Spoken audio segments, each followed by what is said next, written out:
Headline సామాజిక ఆర్థిక ఉపాధి విద్య రాజకీయ కులగణన సర్వే నివేదికను ముఖ్యమంత్రి రేవంత్ రెడ్డి అసెంబ్లీలో ప్రవేశపెట్టారు.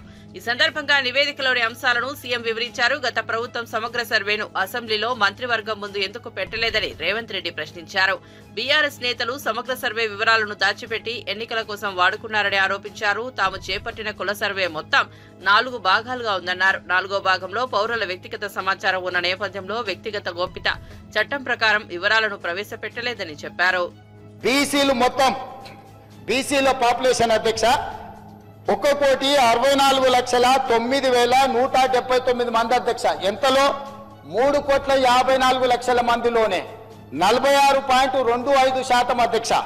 అదేవిధంగా ముస్లిం మైనారిటీలు బీసీ ప్రాక్టీస్ చేసే వాళ్ళు బీసీల కింద ఉన్న వాళ్ళు 35,76,588. మొత్తం ఈ రాష్ట్రంలో ABCDE 5 కేటగిరీల కింద ఉన్న బీసీలు 56.33%. గత ప్రభుత్వం ఇచ్చిన రిపోర్టు 51% అధ్యక్ష రిపోర్టు ఉంది. ఈ రోజు నా ప్రభుత్వం చేసిన పక్కా లెక్కల ప్రకారం 56.33% వచ్చింది. రాజకీయ ప్రయోజనాల కోసము అవగాహన రాహిత్యంతో అర్థం పర్థం లేని మాటలు రోడ్డు మీద ఎవరో మాట్లాడితే అవి తీసుకొచ్చి 9.5 సంవత్సరాలు నేను మంత్రిగా పనిచేసిన అని గప్పాలు కొట్టే వ్యక్తి వాటిని తీసుకొచ్చి ఇక్కడ మాట్లాడుతుండు. మీరు ప్రైవేట్ కాలేజీలలో అటెండర్ల నుంచి చిన్న చిన్న వాళ్ళని ఎవరినో ఊరు పేరు లేని వాళ్ళతో మీరు చేయించారు. 12 గంటలలో చేయాలని గొప్పల కోసం గప్పాల కోసం చేసిరు. మీరు లిమ్కా బుక్ రికార్డుల కోసం చేసిరు. లిమ్కా బుక్ రికార్డుకు పంపించి వీళ్ళు గొప్పలు పొడిచిండ్రని లిమ్కా రికార్డుకు వీళ్ళు డేటా ఇస్తారు కానీ క్యాబినెట్కి ఇవ్వరు, తెలంగాణ అసెంబ్లీకి ఇవ్వరు అధ్యక్ష. వీళ్ళు ఇచ్చిన డేటా అధ్యక్ష. ఇది లిమ్కా బుక్ రికార్డుల కోసం లిమ్కాకు పంపించుకున్నారు. వీళ్ళు 10 సంవత్సరాలు ఎందుకు దాచిపెట్టిండ్రు అధ్యక్ష? ఎందుకు ఈ సభలో పెట్టలేదు? ఎందుకు క్యాబినెట్లో పెట్టలేదు? అంటే మంత్రుల మీద నమ్మకం లేదు, ప్రజాప్రతినిధుల మీద నమ్మకం లేదు, ప్రజల మీద నమ్మకం లేదు. మీరు మీ దగ్గర దాచిపెట్టుకొని మీ కుటుంబమే సమాచారాన్ని అడ్డం పెట్టుకొని అన్ని రకాల అరాచకాలు చేసి ఈ రోజు ప్రభుత్వం చిత్తశుద్ధితోని ఒక మంచి పాలసీని తీసుకొచ్చినప్పుడు ఆ విషయం మాట్లాడుకుంటే 10 సంవత్సరాలు మీరు చేసిరు. లిమ్కా బుక్ రికార్డ్స్కి అవసరం ఉందా అధ్యక్ష? ఇది లిమ్కా రికార్డ్స్ ఈరోజు బీసీలకు న్యాయం చేస్తుందా? అంటే ఎట్లా తయారైంది అధ్యక్ష? అంటే వీళ్ళు ఎంతసేపు ఉన్నా ఉద్దర గప్పాలకు అలవాటు పడ్డారు అధ్యక్ష. ఎక్కడికక్కడ పొగడ్తల కోసం పేపర్లలో టీవీలలో నేను సెల్ఫీ దిగుతా, సెల్ఫ్ డబ్బాలు కొట్టుకుంటా, ఇవన్నీ నన్ను నువ్వు పోగుడు, నిన్ను నేను పోగుతా, నా ఇప్పు నువ్వు పోకు, నీ ఇప్పు నేను పోగుతా. ఎంతకాలం ప్రజలు మోసం చేస్తారు అధ్యక్ష? మాట్లాడలేకపోవచ్చు అక్కడ ఉన్న మా బీసీ. తెలంగాణ అసెంబ్లీలో సామాజిక ఆర్థిక ఉపాధి విద్య రాజకీయ కుల సర్వే 2024 తీర్మానం ఆమోదించడంతో సీఎం రేవంత్ రెడ్డికి మంత్రులు పొన్నం ప్రభాకర్, పొంగులేటి శ్రీనివాసరెడ్డి, ప్రభుత్వ సలహాదారు కె కేశవరావు, బీసీ ఎమ్మెల్యేలు ఎమ్మెల్సీలు కృతజ్ఞతలు తెలిపారు. ఈ సర్వే ద్వారా అన్ని వర్గాల ప్రజలకు సమగ్ర సమాచారం అందించి వారి అభివృద్ధికి సరైన విధానం రూపొందించనున్నట్లు తెలిపారు.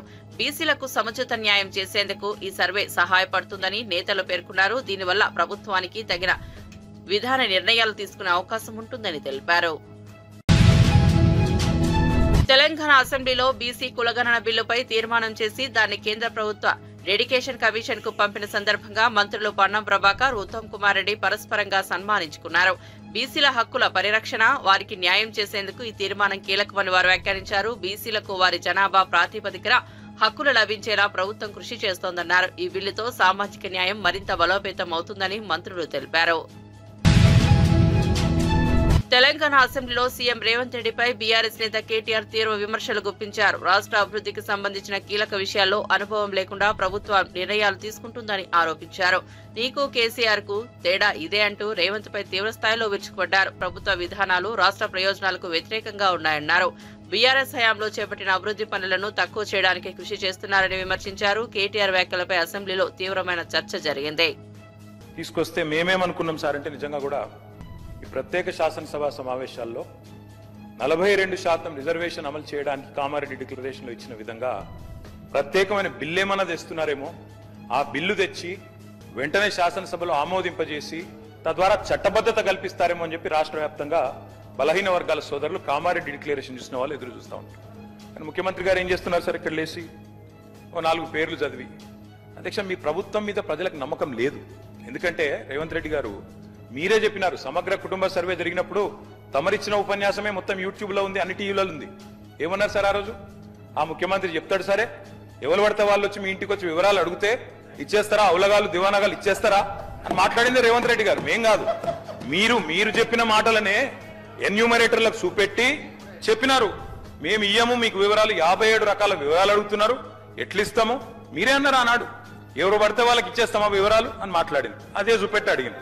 అధ్యక్ష, వాస్తవం ఏంటంటే అధ్యక్ష, సమగ్ర కుటుంబ సర్వే 2014లో జరిగింది. శాంతికుమారి గారు ఉన్నారు, రామకృష్ణారావు గారు ఉన్నారు, సందీప్ కుమార్ సుల్తానియా గారు ఉన్నారు. అప్పుడు ఇదే అధికారులు అధ్యక్ష, అప్పుడెవరు వేరే లేరు. Samagra Kutumba survey, I'm saying this on record, I worked as a minister for 9.5 years. Yes, చేసింది మొత్తం ప్రభుత్వ అధికారులే, చేపించింది ప్రభుత్వమే. Yes, it is an official document. అందులో ఖచ్చితంగా మేము ఓపెన్ గా వెబ్సైట్ లోనే పెట్టినాం, అసెంబ్లీలో కాదు, చాటుమాటుకు కాదు, పారదర్శకంగా వెబ్సైట్ పెట్టాం. ఆ వెబ్సైట్ లోంచే పాయల్ శంకర్ గారు తీసుకున్నారు. ఏముంది అధ్యక్ష సమగ్ర, ఒక మాట, మీ చేతిలో కూడా అదే ఉంది. ఏముంది అధ్యక్ష అందులో డేటా? తేడా ఏంటంటే కేసీఆర్ గారి ప్రభుత్వానికి కాంగ్రెస్ ప్రభుత్వానికి అధ్యక్ష, సమగ్ర కుటుంబ సర్వేలో పాల్గొన్న కుటుంబాల సంఖ్య 1,03,00,000 కుటుంబాల అధ్యక్ష, 1,03,95,000. మొత్తం పాల్గొన్న ప్రజలు 3,68,00,000. 3,68,00,000 జరిగింది ఒక్క రోజులో, 24 గంటల్లో రాష్ట్ర వ్యాప్తంగా ప్రతి ఇంటిని ఎన్యూమరేట్ చేసి అత్యద్భుతంగా చేసినాం మేము. చేసిన తర్వాత ముఖ్యమంత్రి గారు నిజంగా ఎంత మిస్లీడింగ్ గా మాట్లాడుతున్నారంటే అధ్యక్ష, వారు అంటారు, అధ్యక్ష ఇంతకు మించిన టాపిక్ లేదు అధ్యక్ష, వారు అడిగిన ప్రశ్నకు తప్పకుండా మా ప్రభుత్వం గతంలో చేసిన పని గురించి వారు అనుమానాలు తలెత్తే విధంగా ఏదైతే మాట్లాడినారో దాని గురించి చెప్పాలి అధ్యక్ష. వారు అంటారు అధ్యక్ష, బీసీల సంఖ్య అందులో ఎంత అని. ఎస్, ఆనాడు బీసీల సంఖ్య సమగ్ర కుటుంబ సర్వే ప్రకారం 1,85,61,850. కేంద్ర రైల్వే శాఖ మంత్రి అశ్విని వైష్ణవ్ తో ఏపీ ఐటీ మంత్రి నారా లోకేష్ భేటీ అయ్యారు. ఈ సమావేశంలో కేంద్ర మంత్రులు రామ్మోహన్ నాయుడు, పెమ్మసాని చంద్రశేఖర్, భూపతిరాజు శ్రీనివాస్ వర్మ, టీడీపీ ఎంపీలు కూడా పాల్గొన్నారు. రైల్వే శాఖకు సంబంధించి ఏపీ అభివృద్ధికి అవసరమైన ప్రాజెక్టులపై చర్చించారని సమాచారం. ముఖ్యంగా కొత్త రైలు మార్గాలు, స్టేషన్ల అభివృద్ధి, త్వరితగతిన పెండింగ్ ప్రాజెక్టుల అమలుపై చర్చ జరిగినట్టు తెలుస్తోంది. ఏపీకి మరిన్ని రైలు సౌకర్యాలు తీసుకురావడంపై లోకేష్ ప్రత్యేకంగా దృష్టి సారించారు. ఢిల్లీ టూర్ లో భాగంగా కేంద్ర మంత్రి అశ్విని వైష్ణవ్ ను కలిసిన ఏపీ ఐటీ మంత్రి నారా లోకేష్ రాష్ట్రానికి టీ ఎలక్ట్రానిక్ సహకారం అవసరమని వివరించారు. ఏపీ అభివృద్ధికి సంబంధించి కేంద్రం నుండి మరింత సహాయం ఎలా పొందాలనే దానిపై చర్చించారు. రాష్ట్రంలో ఎలక్ట్రానిక్ మ్యానుఫ్యాక్చరింగ్ హబ్లు, ఐటీ పార్కులు, కొత్త పెట్టుబడులకు సంబంధించిన తమ ప్రణాళికలను వివరించినట్లు తెలిపారు. కేంద్ర సహకారంతో రాష్ట్రాన్ని టెక్నాలజీ రంగంలో ముందుకు తీసుకెళ్లాలని లక్ష్యంగా పెట్టుకున్నామని లోకేష్ అన్నారు. అవకాశం భారతదేశానికి వచ్చింది, ప్రత్యేకంగా విశాఖపట్నానికి అవకాశం వచ్చిందని మంత్రి గారు చెప్తాం జరిగింది. దానికోసం కొన్ని కొత్త యాక్ట్స్ తీసుకురావాలి, కొన్ని స్పెషల్ ఎకనామిక్ జోన్స్ ఏర్పాటు చేయాలి, డేటా సిటీస్ లాంటివి ఏర్పాటు చేస్తే కేవలం రాష్ట్రానికే కాదు దేశానికి కూడా మంచిది. దానికి కావాల్సిన అంటే ఫైనాన్స్ మినిస్టర్తో కానీ కోఆర్డినేషన్ కానీ ఇవన్నీ కూడా ఆ వివరాలను కూడా గౌరవ మంత్రి గారు చెప్తాం జరిగింది. రైల్వేకి వచ్చేగల నన్ను 91,000 మెజార్టీతో గెలిపించిన మంగళగిరి నియోజకవర్గంలో రైల్వే భూముల్లో దశాబ్దాలుగా ప్రజలు నివసిస్తున్నారు. వాళ్ళందరికీ ఎన్నికల ముందల వాళ్ళు నివసిస్తున్న స్థానమే రెగ్యులరైజ్ చేస్తాను కూడా హామీ ఇస్తాం జరిగింది. అది కూడా నేను గౌరవ మంత్రి గారిని కోరాను, ఆయన కూడా అనుకూలంగా స్పందించారు. ఇంతేకాకుండా ఈజ్ ఆఫ్ డూయింగ్ బిజినెస్లోనే కాకుండా స్పీడ్ ఆఫ్ డూయింగ్ బిజినెస్లో భారతదేశం అగ్రస్థానంలో ఉండాలి. దానికి ఎలాంటి చట్టాలని సవరించాలి, ఏం చట్టాలు మార్పులు చేర్పులు చేయాలని దానిపైన సుదీర్ఘంగా మేము చర్చించాం. ఆయన కూడా చాలా సలహాలు సూచనలు ఆంధ్ర రాష్ట్ర ప్రభుత్వానికి ఇచ్చారు. ఆయన కోరేది ఒక్కటే, అన్ని రంగాల్లో ఆంధ్ర రాష్ట్రం నంబర్ 1 ఉండాలి. దానికి మీకు ఎలాంటి సహకారం కావాలంటే మేము అందిస్తాం. అంతేకాకుండా సలహాలు కూడా ఇస్తాం, చట్టాల్లో మార్పులు కూడా, ఎందుకంటే కంకరెంట్ సబ్జెక్ట్స్ ఉంటాయి కనుక చట్టాల్లో ఏమైనా మార్పులు కావాలంటే కూడా మేము గైడ్ చేస్తాం. మీరు లీడ్ తీసుకోండి, ఆంధ్ర రాష్ట్రం ముందర నిలబడండి అని గౌరవ మంత్రి గారు కూడా నాకు సూచించారు. ఏదైతే సూచనలు నాకు ఇచ్చారో తప్పనిసరిగా తిరిగి నేను రాష్ట్రానికి వెళ్ళిన తర్వాత గౌరవ ముఖ్యమంత్రి గారితో చర్చించి తప్పనిసరిగా అమలు చేసే బాధ్యత ఎన్డీఏ ప్రభుత్వం తీసుకుంటుందని మీడియా మిత్రులు అందరూ తెలుపుకుంటూ రేపు మిగతా మంత్రులు కూడా నేను కలుస్తున్నాను. కలిసిన తర్వాత డీటెయిల్డ్గా ప్రెస్ మీట్ పెడతాను. రేపు గౌరవ మంత్రి కుమారస్వామి గారిని కూడా కలుస్తాం జరుగుతుంది. అదేవిధంగా ధర్మేంద్ర ప్రధాన్ గారిని కూడా, ఎందుకంటే ఎడ్యుకేషన్ మినిస్టర్ కనుక రాష్ట్రానికి సంబంధించిన కొన్ని సబ్జెక్ట్స్ అంతా డిస్కస్ చేయాల్సిన అవసరం మంత్రి గారు కూడా కలుస్తాం జరుగుతుంది.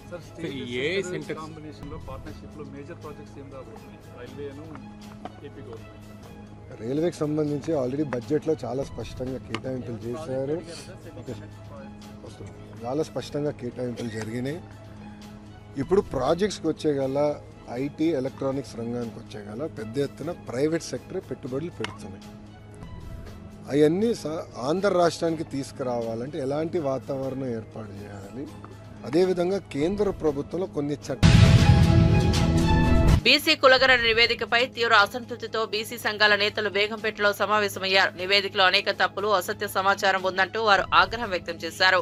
ఈ నేపథ్యంలో సమావేశంలో పాల్గొన్న బీసీ నేతలు కులగణన నివేదికను చించివేసి నిరసన తెలిపారు. రాష్ట్ర బీసీ వర్గాలను న్యాయం చేయాలని డిమాండ్ చేస్తూ ప్రభుత్వం ఈ నివేదికను వెంటనే సవరించాలని కోరారు. కులగణన ప్రక్రియను పారదర్శకంగా చేపట్టకపోతే రాష్ట్ర వ్యాప్తంగా ఉద్యమిస్తామని హెచ్చరించారు. దీన్ని ఒకటేసారి అందరూ చించేసి చెత్తపుట్ట లేవలసిందిగా విజ్ఞప్తి చేస్తున్నాం.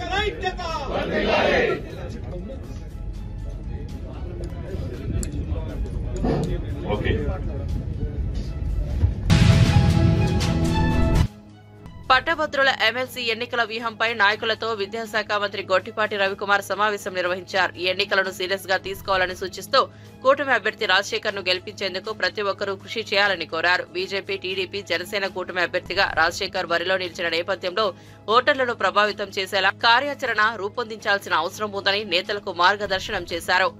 విజయం సాధించేందుకు సమిష్టి కృషి అవసరమని మంత్రి పేర్కొన్నారు. రాజశేఖర్ గారు గెలుపుకి మన కూటమి అభ్యర్థి రాజశేఖర్ గారి గెలుపు కోసం ఇవాళ మీటింగ్ పెట్టుకున్నాం. విషయాలన్నీ కూడా మాట్లాడుకున్నాం. కూలంకంగా ఎక్కడెక్కడికి వెళ్ళాలి, గ్రౌండ్ లెవెల్కి వెళ్ళి అందరం కూడా కలిసికట్టుగా పనిచేసి కూటమి అభ్యర్థిని గెలిపిస్తాం. మరి ఖచ్చితంగా గెలిపించడానికి ప్రయత్నం చేస్తున్నాం. ఖచ్చితంగా గెలుస్తున్నాడు. ఇంకా మిగతా వచ్చేసరికి మేము 7 నెలల్లో ఏమేం చేసాం, పార్టీ అధికారంలోకి వచ్చిన తర్వాత కూడా అది కూడా ప్రజల్లో తీసుకెళ్ళాం. ముఖ్యంగా పెన్షన్స్ ఇవ్వడంలో కానీ చాలా పెద్ద ఎత్తున పెన్షన్స్ పెంచాం. దేశంలో ఎవరు ఇవ్వలేనన్ని పెన్షన్స్, అంత ఖర్చు ఎక్కువ పెడతా ఉన్నాం. రోడ్లు బాగు చేపించేస్తున్నాం. పక్కన అన్నా క్యాంటీన్లు ఓపెన్ చేసాం. మిగతా అన్ని కూడా ఏదైతే ఎలక్షన్ హామీలు ఇచ్చాం, గ్యాస్ సిలిండర్లు ఇంటికి 3 గ్యాస్ సిలిండర్లు ఇస్తామని చెప్పాం, అది కూడా చేస్తా ఉన్నాం. అన్ని కూడా ఏదైతే ఆ రోజు హామీలు ఇచ్చామో ప్రభుత్వం అధికారంలోకి వచ్చిందో ఉదాహరణ తర్వాత ఒకటి ఖచ్చితంగా చేస్తాం. జగన్మోహన్ రెడ్డి మాటలు నమ్మొద్దు. చెడు ప్రచారాన్ని ప్రజల్లో తీసుకెళ్లాలని చూస్తున్నాడు. గడిచిన 5 సంవత్సరాలు ఒక్కసారి అవకాశం ఇస్తే దాదాపు 20 సంవత్సరాలు రాష్ట్రానికి వెనక్కి తీసుకెళ్లిన సంగతి మనందరూ తెలిసిందే. ఈ ప్రాంతంలోనే పోలవరం ప్రాజెక్టుని ఏ విధంగా 70% పూర్తయిన పోలవరం ప్రాజెక్టుని ఏ విధంగా సర్వనాశనం చేశాడో మనందరికీ తెలిసింది. అదే కనుక ఈ ప్రాజెక్ట్ పూర్తయి ఉంటే కనుక ఈ ప్రాంత రైతులకి నీళ్లు అందించడమే కాదు, దాదాపు 1000 మెగావాట్ల కరెంటు ఉత్పత్తి అయ్యేది ఈ ప్రాజెక్ట్ నుంచి. అదేవిధంగా రాజధాని నాశనం చేశాడు, సర్వనాశనం చేశాడు, అన్ని వ్యవస్థలు కూడా నాశనం చేశాడు. ఖచ్చితంగా ఇవాళ రేపు జరగబోయే ఎన్నికల్లో రాజశేఖర్ గారిని మంచి మెజారిటీతో గెలిపిస్తారని చెప్పి ఆలోచిస్తారు. ముఖ్యమంత్రి చంద్రబాబు నాయుడు నిర్లక్ష్యం వల్లనే శ్రీకాకుళం జిల్లాకి పెట్రోకెమికల్ కాంప్లెక్స్ రాకుండా పోయిందని మాజీ మంత్రి సీదిరి అప్పలరాజు ఆరోపించారు. జిల్లాకు మంత్రి ఉండి కూడా పట్టించుకోలేదని ఆగ్రహం వ్యక్తం చేశారు. పెట్రోకెమికల్ కాంప్లెక్స్ ఏర్పాటుకు అవసరమైన భూమి కూడా శ్రీకాకుళం జిల్లాలో అందుబాటులో ఉందని అన్నారు. ఆంధ్రప్రదేశ్ కి బడ్జెట్ అన్యాయం జరిగినా ముఖ్యమంత్రి మిన్నకున్నారని సీదిరి అప్పలరాజు మండిపడ్డారు. అరసవల్లి శ్రీ సూర్యనారాయణ స్వామి రథసప్తమి సందర్భంగా కుటుంబంతో కలిసి స్వామివారిని దర్శించుకున్నారు. కూటమి ప్రభుత్వానికి మంచి బుద్ధిని ప్రసాదించాలని ఆదిత్యనాథుని కోరుకున్నారని సీదిరి అప్పలరాజు ఎద్దేవా చేశారు. సూర్యనారాయణ స్వామి దేవాలయాన్ని సతీ సమేతంగా సందర్శించడం జరిగింది. ప్రతి సంవత్సరం కూడా ఆ దేవుని ఆశీస్సుల కోసం మన జిల్లా ప్రజలకు మంచి జరగాలని, మన రాష్ట్ర ప్రజలకు మంచి జరగాలని మనస్ఫూర్తిగా దేవుణ్ణి వేడుకోవటం ప్రతి సంవత్సరం కూడా ఒక అలవాటు.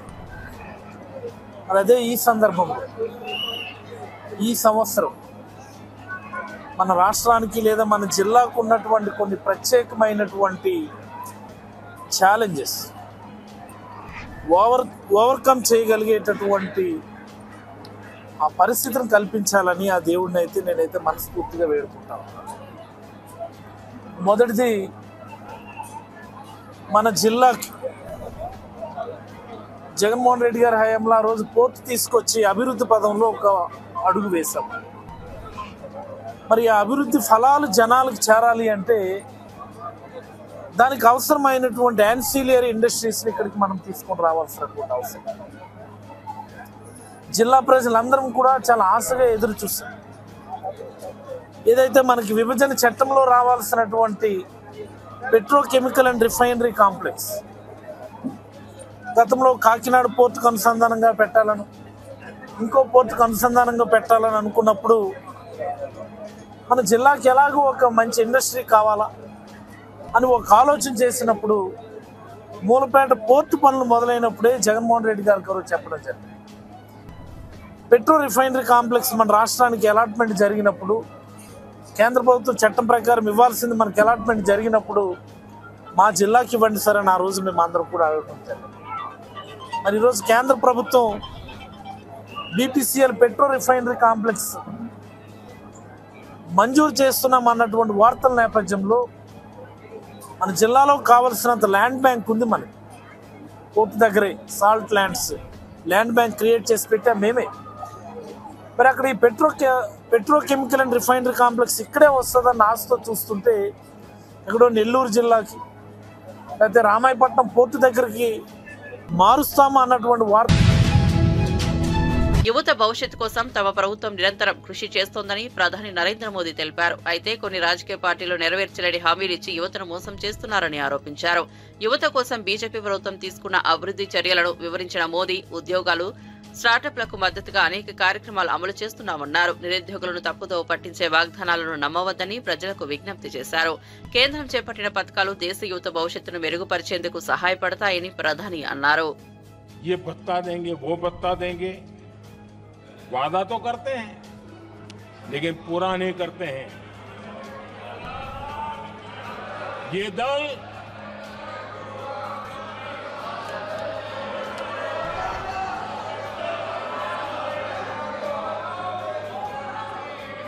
प्लीज माननीय सदस्य गरिमा प्रतिष्ठा बनाए रखें। भारत की संसद में आप प्लीज बैठे बैठे टिप्पणी नहीं करें और नए माननीय सदस्य बैठे बैठे टिप्पणी कर रहे हैं। आदरणीय अध्यक्ष जी, ये दल युवाओं के भविष्य पर आपदा बनकर गिरे हुए हैं।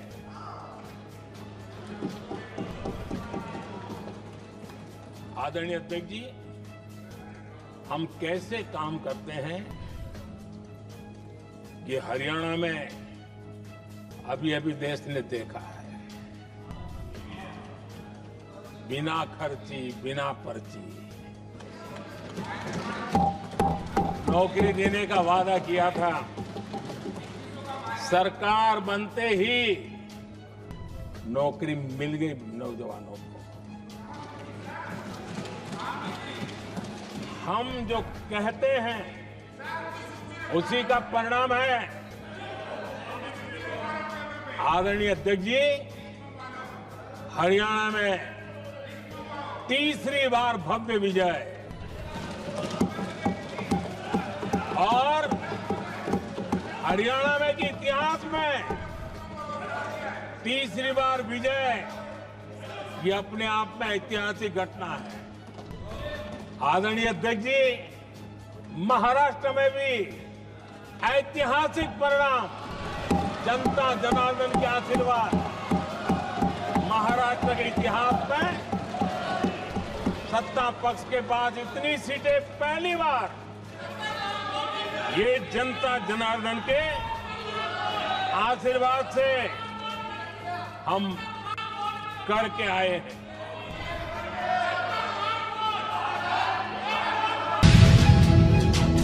మహిళల అండర్-19 ప్రపంచ కప్ లో అత్యుత్పత ప్రతిభ కనబర్చిన పట్ల ప్లేయర్ ఆఫ్ ది టోర్నమెంట్ సాధించిన గొంగడి త్రిష ఆనందం వ్యక్తం చేశారు. మలేషియా నుంచి బెంగళూరు మీదుగా గొంగడి త్రిష ద్వితీయ కేసరి హైదరాబాద్ చేరుకున్నారు. వీరికి హెచ్సీఏ అధ్యక్షుడు జగన్మోహన్ రావు ఘన స్వాగతం పలికారు.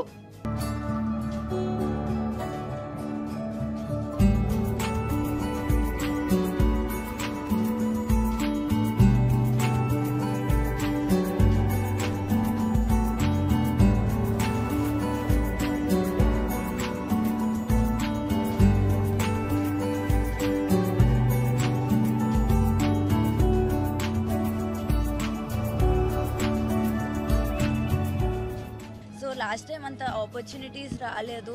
వచ్చినప్పుడు కూడా ఆడాను, కానీ లాస్ట్ 3 runs ఉన్నప్పుడు అవుట్ అయ్యాను ఫైనల్స్లో. ఈసారి వాట్ ఎవర్ ఐ గాట్, నేను నా బెస్ట్ ఇవ్వాలనుకున్నా, ఇచ్చాను. ప్లస్ ఆ ఫైనల్ రన్ కూడా కొట్టి రావాలనుకున్నా. సో నాట్ అవుట్ వచ్చాను. మితాలీది ఆఫ్ కోర్స్, బికాజ్ ఆమెను చూస్తూ పెరిగాము. సో యా, ఎప్పుడు ఆమె ఉంటుంది. నేను క్రికెట్ స్టార్ట్ చేసింది నాన్న వల్ల, అమ్మ నాన్న వల్ల. వాళ్ళు లేకపోతే నేను ఇక్కడ ఉండేదాన్ని కాదు. ఆయన చూపించిన డెడికేషన్ కానీ, ఆయన చూపించిన ఏదన్నా ఆయన వల్లే ఇక్కడ ఉన్నాను. సో ఆల్ క్రెడిట్స్ వాళ్ళిద్దరికే వెళ్తాయి. అమ్మ చాలా హ్యాపీగా ఉన్నానండి, బికాజ్ లైక్ నేను ముందు చెప్పినట్టు లాస్ట్ టైం అంతా అంటే ఆపర్చునిటీస్ రాలేదు. ఈసారి వచ్చినప్పుడు చాలా నా బెస్ట్ ఇచ్చి ప్లేయర్ ఆఫ్ ద టోర్నమెంట్ అవ్వటం ఇంకా స్పెషల్గా ఫీల్ అవుతుంది. అమ్మాయిలు కూడా స్పోర్ట్ని ఒక కెరియర్ లాగా చూస్ చేసుకోవచ్చు. ఇట్స్ జస్ట్ నాట్ స్పోర్ట్ అన్నట్టు. ఇందులో కూడా మంచి కెరియర్ ఉంది, అమ్మాయిల్ని పంపొచ్చు. అంటే వెదర్ కండిషన్స్ అక్కడ, అంటే మేము ఫస్ట్ నుంచి ఆల్మోస్ట్ 1 year నుంచి మేము ప్రాక్టీస్ చేస్తున్నామండి కలిసి. సో మా కోచెస్ మాకు ముందే చెప్పారు, ఇట్లాంటి వికెట్స్ ఉంటాయి, ఇట్లాంటి పిక్చర్స్ మేము ఆడతాము అని. సో దాని బేస్ పైన మేము ప్రాక్టీస్ కూడా చేసాము. సో మాకు దానివల్ల చాలా ఈజీ అయింది మాకు ఆడటం. తిరుమలలో ఘనంగా నిర్వహించిన రథసప్తమి ఉత్సవాలు చంద్రప్రభ వాహనంతో ముగిశాయి. శ్రీ వెంకటేశ్వర స్వామి ఉత్సవ విగ్రహం చంద్రప్రభ వాహనంపై మాడవీధుల్లో ఊరేగుతూ భక్తులకు దర్శనమిచ్చారు. ఉదయం నుంచి వివిధ వాహనాల సేవలతో భక్తులు స్వామివారి కృపను పొందారు. చివరగా చంద్రప్రభ వాహన సేవతో ఉత్సవాలు వైభవంగా ముగిశాయి. వేలాది భక్తులు తిలకిస్తూ మంగళ హారతులు సమర్పించారు. రథసప్తమి సందర్భంగా తిరుమల శ్రీవారి ఆలయ పరిసరాలు భక్తులతో కిక్కిరిసిపోయాయి.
Let's go.